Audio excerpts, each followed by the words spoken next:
En ligne avec Olivier Piton. Merci d'être notre invité. Olivier Piton, vous êtes avocat, essayiste, auteur de nombreux ouvrages sur la politique américaine, comme La Nouvelle Révolution américaine ou encore Les Transgressifs au pouvoir, tous deux aux éditions Plomb. Olivier Piton, avec quel type d'arguments juridiques les avocats de Donald Trump, et ils sont nombreux, vont-ils se présenter devant les juges ? Alors tout d'abord, bonjour. En fait, si vous voulez, on est sorti de la séquence électorale, évidemment, à compter du 4 novembre, et maintenant on entre dans la séquence judiciaire ou politico-judiciaire et qui risque de durer extrêmement longtemps. Et jusqu'à quand, Olivier Piton ? Est-ce qu'il y a une date butoir ? Je crois quand même qu'il y a une date butoir pour que les grands électeurs puissent se prononcer. Alors normalement, les grands électeurs sont censés se réunir le deuxième mercredi de novembre. Ce qui nous amène au 14 décembre, au 13 décembre. Exactement. Ils sont d'abord censés se réunir pour voter le deuxième mercredi de novembre, c'est-à-dire, si je ne dis pas de bêtises, on devrait être le mercredi 10 ou 12 novembre. J'ai pas le calendrier en tête, mais voilà, c'est le mercredi de la semaine prochaine.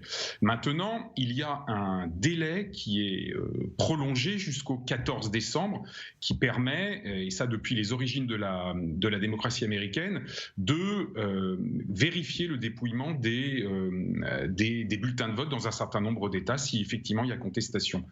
En fait, pour répondre à votre question, il y a trois types d'arguments que Donald Trump va essayer de mettre, enfin que les avocats de Donald Trump sont en train de mettre en place. Le premier, c'est que, et c'est extrêmement important, il y a des bulletins de vote qui sont arrivés, des bulletins de vote qui ont été envoyés par la poste, par correspondance, mais qui sont arrivés après le jour du scrutin. Et la question est de savoir si oui ou non il faut les comptabiliser. Les avocats sont en train de s'écharper là-dessus. Et c'est une vraie question. Puisque normalement, le top final, la fin de la comptabilisation, c'est au moment où les bureaux de vote sont censés fermer. Deuxième élément, les républicains en particulier, alors les plus forcenés, si vous voulez, demandent à ce que les observateurs soient autorisés à assister au dépouillement parce qu'ils craignent ou ils affirment qu'il y aurait des fraudes. Pour l'instant, ça n'est pas le cas. Et troisième argument, et sans doute c'est le plus important et c'est celui sur lequel ont se fondaient les principales actions républicaines, c'est de dire qu'il y a des règles, des lois dans chacun des États sur le délai concernant les votes, on vient d'en parler, sur les modes de prise en compte des votes, sur la définition à la fois du state law contravene, donc de la manière dont, si vous voulez, on estime qu'on va prendre en compte ces votes, et les délais. Et à partir de ce moment-là, ce que disent les républicains, c'est respectons les législations locales et prenons en compte uniquement les bulletins de vote qui correspondent, qui sont en accord avec ces délais. Ça voudrait dire que l'équipe d'avocats de Donald Trump veut invalider 65 millions de voix d'électeurs américains qui ont voté par ce nouveau procédé de la correspondance due à la pandémie ?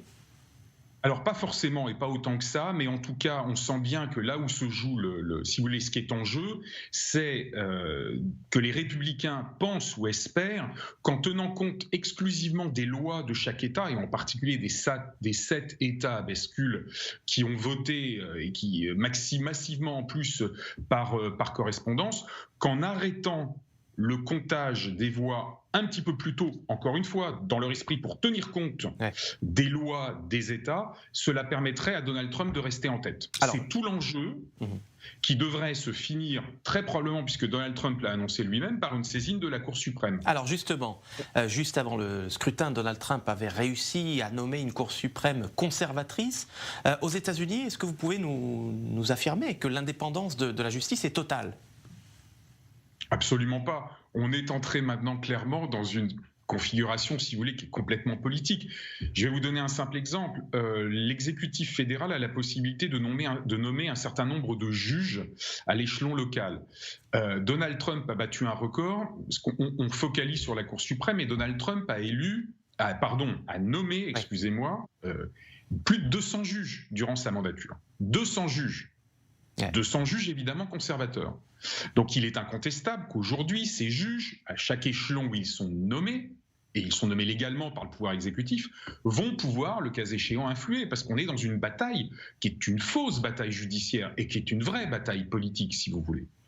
Alors, vous avez parlé à juste titre de la nomination des 3 nouveaux juges à la Cour suprême, avec en particulier Amy Coney Barrett il y a quelques semaines. Présidente de la Cour suprême, oui. Il y a actuellement un équilibre, ou plutôt un déséquilibre en faveur des conservateurs qui est de 6 contre 3. Pour être clair, si jamais la procédure met suffisamment en doute la décision définitive dans un certain nombre d'États, la Cour suprême peut effectivement faire pencher la balance vers Donald Trump. Ouais. Mais pour cela, encore faut-il qu'il y ait de vraies raisons juridiques, il faut quand même qu'il y ait un support juridique, et que deuxièmement, les écarts ne soient pas extrêmement larges. Or, la chance de Biden, pour l'instant, c'est que, en tout cas, dans un certain nombre d'États, je pense au Michigan et au Wisconsin, il semblerait que les écarts aient tendance à s'élargir. C'est vraiment l'enjeu non pas simplement de ces prochains jours, mais de ces prochaines semaines. On n'aura probablement pas le nom du président avant un certain nombre de jours. Pensons au temps long. Et la similitude avec le cas de l'an 2000 où Al Gore avait dû renoncer à la présidence face à George Bush est donc pas tout à fait crédible dans ce cas-là. Olivier Piton, merci d'avoir été avec nous. Je rappelle que vous êtes essayiste et avocat, spécialiste de la politique américaine, les transgressifs au pouvoir, Emmanuel Macron et Donald Trump. C'est aux éditions Plomb, ainsi que la nouvelle Révolution américaine.